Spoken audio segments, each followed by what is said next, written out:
প্রধানমন্ত্রী পদে শপথ গ্রহণ করেছেন নরেন্দ্র মোদী। ফুলবাড়িতে লাড্ডু বিতরণ বিজেপির। তৃতীয়বারের জন্য প্রধানমন্ত্রী পদে শপথ গ্রহণ করেছেন নরেন্দ্র মোদী। ফুলবাড়িতে লাড্ডু বিতরণ করে আনন্দে মাতলেন বিজেপি কর্মী সমর্থকরা। গতকাল সন্ধ্যায় রাষ্ট্রপতি ভবনে প্রধানমন্ত্রী হিসেবে শপথ বাক্য পাঠ করেন নরেন্দ্র মোদী। সেই উপলক্ষে সারা দেশ জুড়ে বিজেপি কর্মী সমর্থকরা আনন্দে মেতে ওঠেন এবং উৎসাহের সাথে দিনটি পালন করেন। ঠিক সেভাবেই জলপাইগুড়ি জেলার ফুলবাড়ি ২ নম্বর গ্রাম পঞ্চায়েত এলাকায় কয়েকশো লাড্ডু বিতরণ করেন বিজেপি কর্মী সমর্থকেরা।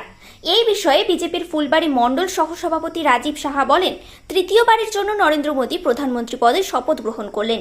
এটা আমাদের কাছে খুবই আনন্দের। এছাড়াও জলপাইগুড়ির লোকসভা কেন্দ্রে বিজেপি বিপুল ভোটে জয়যুক্ত হয়েছে। সেই খুশিতে লাড্ডু বিতরণ করা হলো। ভারতীয় জনতা পার্টির তরফ থেকে গৌরী অভিনন্দন এবং আগামীতেও আমরা চেষ্টা করব এইভাবে যেন আরও আমরা জোরজাপ করে আবার সামনে নির্বাচন জিততে পারি। আমাদের এই ডাবগ্রাম বিধানসভায় প্রচণ্ডভাবে লিড দিয়েছে।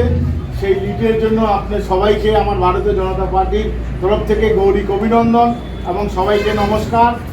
আর বিশেষ করে সবচেয়ে শুভ সংবাদ, আমাদের এই জলপাইগুড়ি ডিস্ট্রিক্টের মধ্যে রাজগঞ্জ বিধানসভা এত ভোটে লিড দেবে আমরা ধারণাও করতে পারি।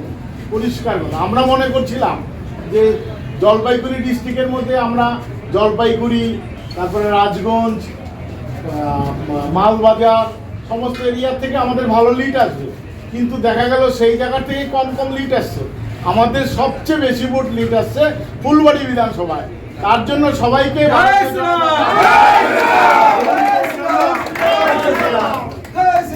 তাই সবাইকে আগামী দিনে যে নির্বাচনে আসুক আমরা এইভাবে কাঁধে কাঁধ মিলিয়ে সংগ্রাম করে যাব এবং আন্দোলন করে যাব।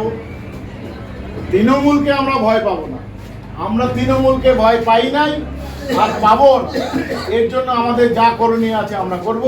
আর বিশেষ করে এবার জয়ন্তদা যখন আসবে সংসদ থেকে, আসার পরে তার সঙ্গে নিয়ে আমরা সবাইকে নিয়ে একটা বৈঠক করব। আমাদের এই ফুলবাড়ি ডাবগ্রাম বিধানসভার জন্য কি করা যায়, কর্মীদের জন্য হেল্প করা যায়, সেটা নিয়ে আলোচনা করব। তারপরে দেখি এবার কি হয়, তারপরে আরও শিক্ষার্থীকে বলবো।